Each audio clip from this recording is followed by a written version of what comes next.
Hi everyone, I'm Miss Bailey, and I actually want to talk to you today about Minecraft. And what does Minecraft have to do with the library? Well, if you love the game, you might be happy to know that we actually have books on Minecraft too. And the Step Into Reading series featuring Minecraft might be the perfect match for you. In this series, we have best friends Amie and Birch who live in the Minecraft overworld. In the first book, Mobs in the Overworld, Birch has his pet wolf Bite, and now Amie wants a pet of her very own. However, as some of you may already know, the creatures in Minecraft are called mobs, and they can be either very friendly or very unfriendly. And unfortunately, Amie and Birch meet both on their travels. Follow along as Amie and Birch search for the perfect pet. Now, in survival mode, Amie has an idea to save Birch and herself from monsters. She wants them to climb Mount Farview, the tallest mountain around in the overworld. But do you think this is going to be an easy task? Of course not. They have to gather all the right supplies, and they come into contact with quite a few different mob attacks. So will they get to finish their mountaintop adventure? And then lastly, this book just came out, so I haven't had a chance to read it, but it's Escape from the Nether. Birch and Amie will set out on an epic adventure to search for the missing wolf, Bite, in the dangerous and mysterious nether dimension of Minecraft. So again, if you love Minecraft, please check out this series. And also keep in mind that we actually have some books on how to play Minecraft and like a guide in the Minecraft worlds. I hope you enjoy. Thanks.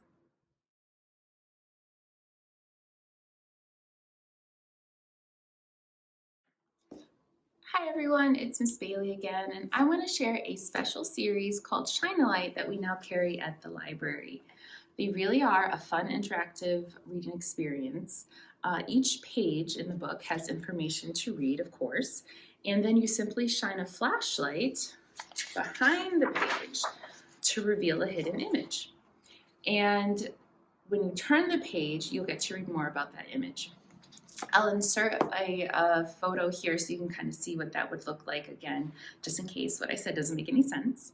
And you can read these during the day or at night in the dark, whatever you prefer. There are so many different subjects in this series. There's over 15, and I've only chosen a few to share today. So we have, of course, the human body. And just as an example, this page asks, what happens to food after it's been swallowed? So you would take your flashlight and shine it behind, and then that answer would be revealed. In Secrets of Winter, you're going to learn what happens outside in winter. Secrets of the Rainforest, who lives in the rainforest. You learn about being on the construction site. Secrets of Our Earth, come and learn more about your world. And on the space station, what is life like inside an actual space station? So secrets are revealed in this series, and it's just a very cool experience. So if you get any of these, just make sure to have a flashlight at hand. You can use a mini flashlight, a cell phone flashlight, whatever you have. And I really hope you enjoy this nonfiction series. Thank you.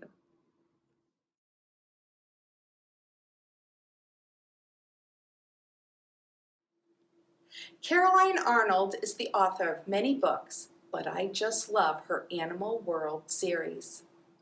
Each book starts with one page of facts, and then the story begins. Caroline Arnold uses all real and true information to write a story about the animals. For example, in this book, A Polar Bear's World, there's a wonderful story about the life of polar bears. As you read, you will feel as if you are right beside the animals living life as they do in the wild. Why don't I come in a little closer and show you? So here's the page of facts, and I'll read you one page just to get you started. Brr! It is fall in the Arctic, and already a blanket of snow covers the ground. A polar bear finds a deep drift. Using her huge paws like shovels, she digs a tunnel. At the end of the tunnel, she hollows out a room for her den. She curls up and goes to sleep. In a couple of months, her cubs will be born. And on each page, you will also find a box of more facts about the animal. The information in the box is very interesting and will tell you more about what is being told in the story. When you read this book or other Caroline Arnold's animal books, you will know how polar bears and the other animals grow, eat, stay healthy, and safe. At the end of each Caroline Arnold's Animal World books, there's a map of where you can find these amazing animals and where they live in the world.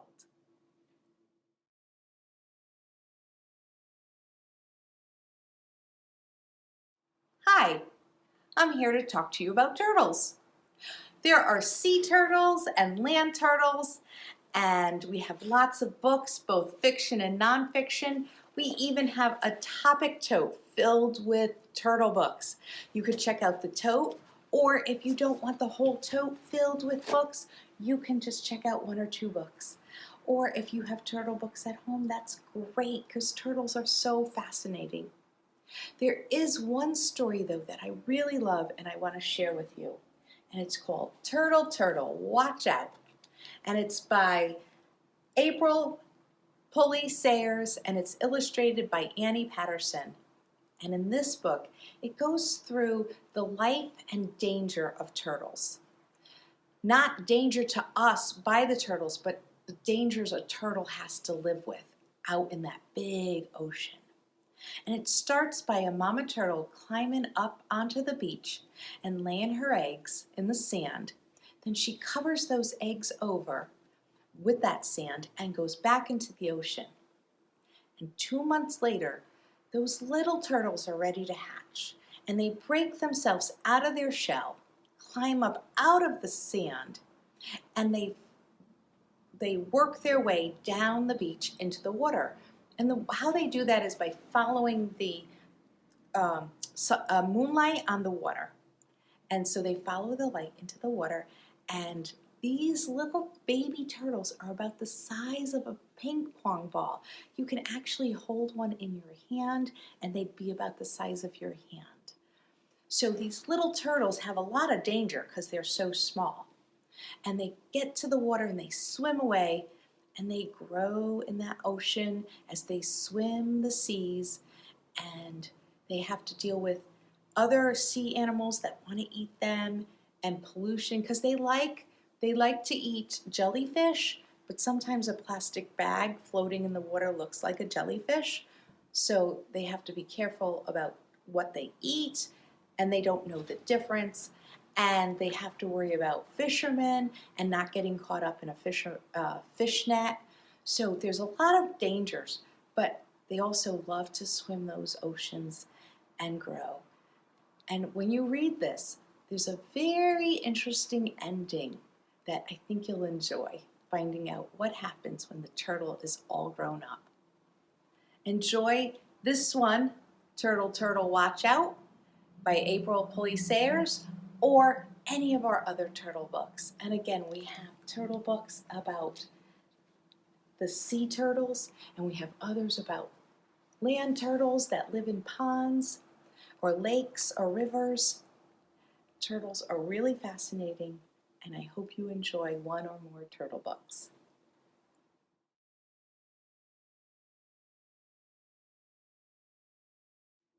Hi everyone, it's Miss Sara, and I'm going to tell you guys about an awesome chapter book series.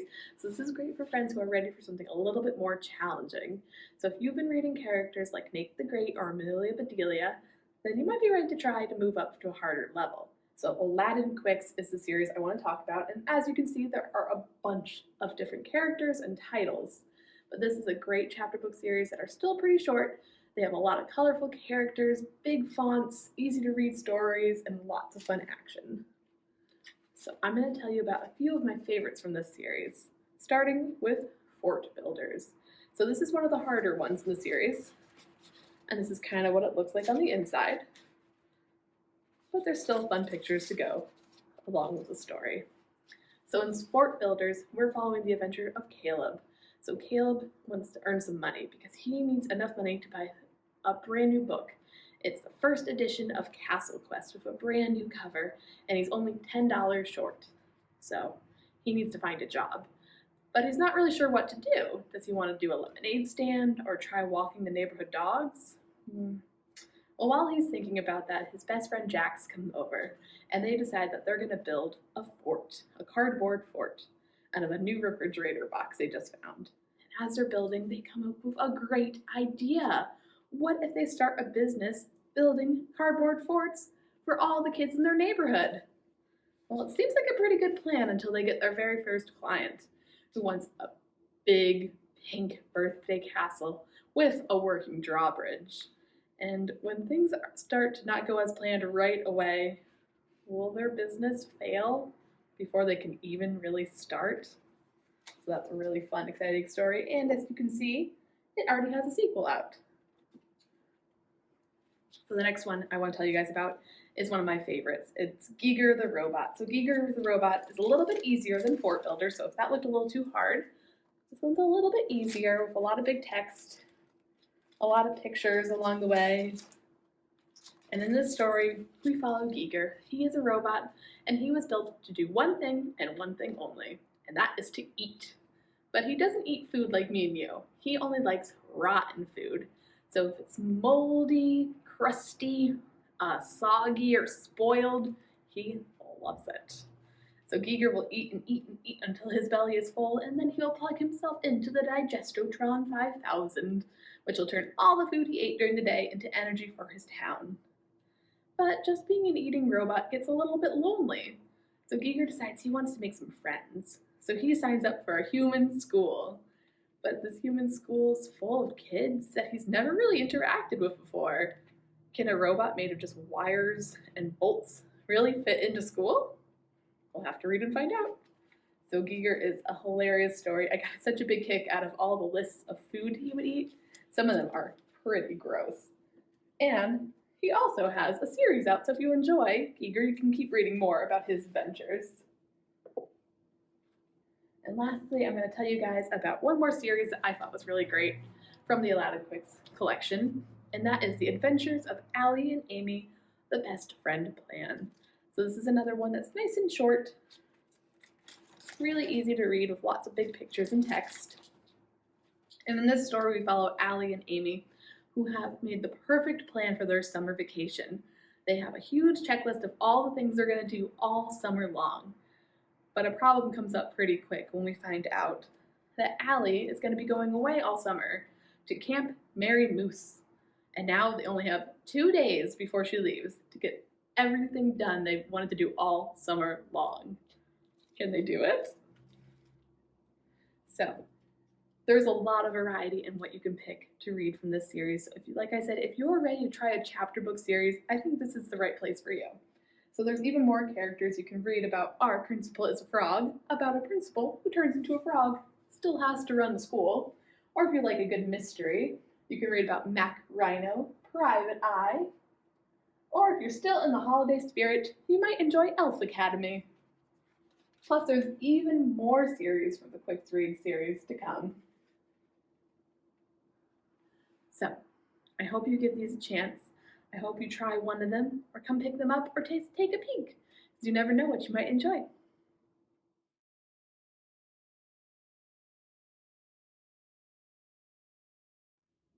I want to tell you guys about another awesome series, and that is the I'm Trying to Love series by Bethany Barton. So she's got a bunch of different ones in this series. She's got ones on spiders, math, bees, rocks, and garbage. So Bethany Barton uses her great sense of humor to make some tough but important subjects more interesting for everyone in her nonfiction picture books. Each book will focus on a different, hard-to-love subject, with the goal of being that by the end of the book, we'll maybe be a little bit more understanding to why these things are so important. They have fun, interactive elements as you read, so maybe you'll find when you come to the end that you can love something even as creepy as a spider or seemingly boring as a rock. And while each book is amazing, I'm going to tell you a little bit more about her newest one, I'm Trying to Love Garbage, to see if I can't convince you to give garbage a chance. Hi, I'm the voice of your friendly neighborhood narrator, here to talk about another exciting topic. And this time, it's garbage! Wait, seriously? Whose idea was this? Well, we think it's a great idea. We love garbage! Garbage is the best! Hooray for garbage! What's going on here? Who are you guys? We're the garbage collectors. Well, you don't look like garbage collectors to me. We're nature's garbage collectors.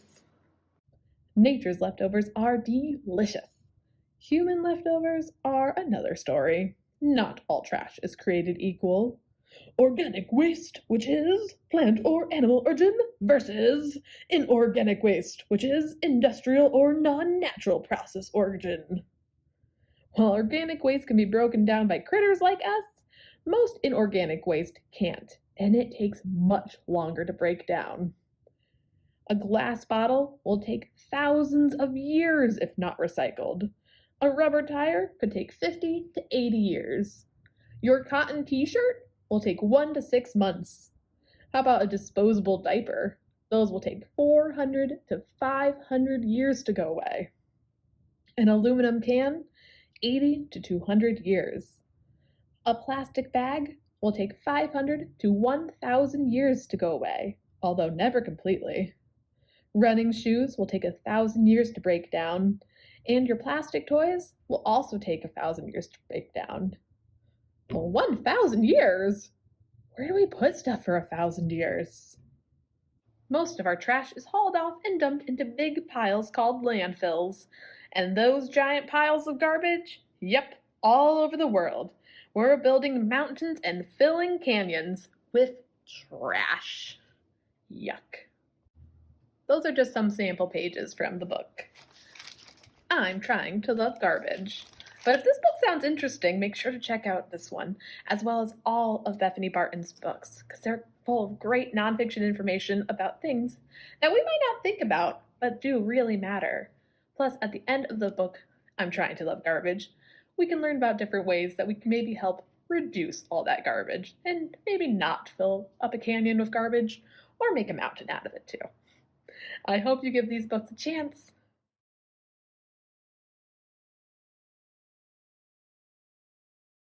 Hi, it's Rebecca. I'm here to tell you about one of my new favorite books. It's called Saturday at the Food Pantry. It's by Diane O'Neill, and it's illustrated by Brizita Magro. Everybody needs help sometimes, and in Saturday at the Food Pantry, Molly and her mom need help buying groceries. So they go to their local food pantry. When Molly sees her classmate Caitlin in line, Caitlin is embarrassed and doesn't want anyone to know that she and her family need help. Molly's a bit confused. Is there something wrong with needing help? In the end, she and Caitlin find their own way to be helpful to their community. Did you know that there's a food pantry here in Newington? And we even accept food donations for it here at the library.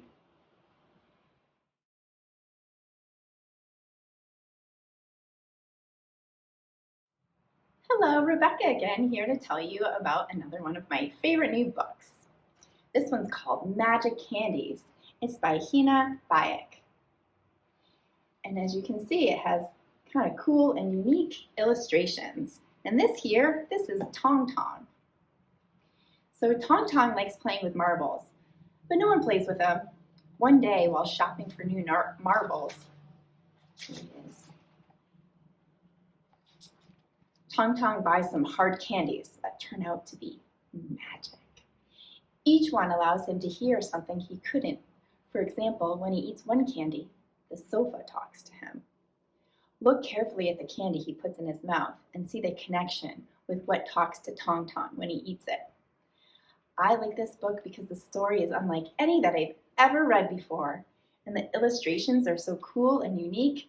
It's like a little snowflake, very special.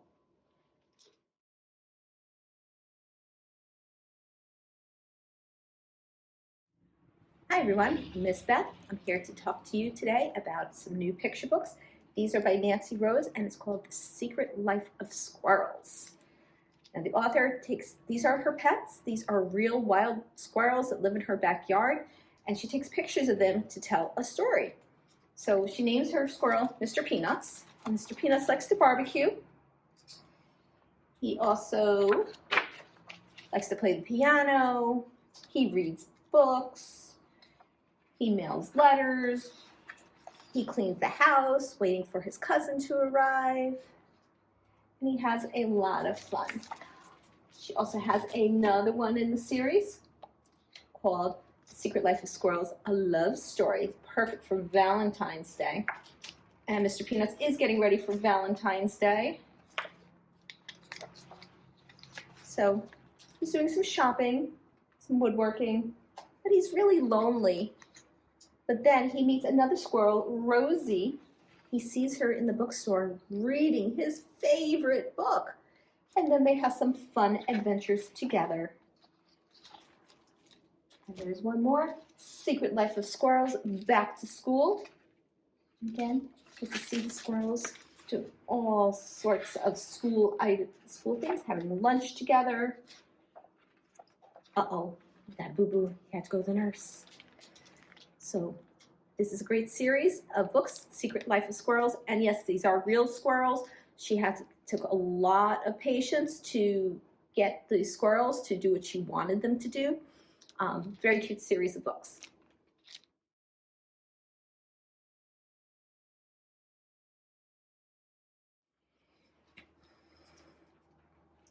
Hi, Miss Beth back again. I'm going to talk to you about Gladys the Magic Chicken. It's written by Adam Rubin, who also wrote Dragons Love Tacos, and it's illustrated by Adam Rex, who illustrated the book The Legend of Rock, Paper, Scissors. Okay? Now this book takes place in ancient times. Gladys is a dancing chicken who follows her shepherd boy up to the mountain meadow. The boy has no mirror and has never seen himself. One day he looks in a puddle and he thinks, oh, I'm ugly. He says to Gladys, oh, I wish that I was beautiful. But alas, nothing happened. But then the boy got older. And then he finds a mirror.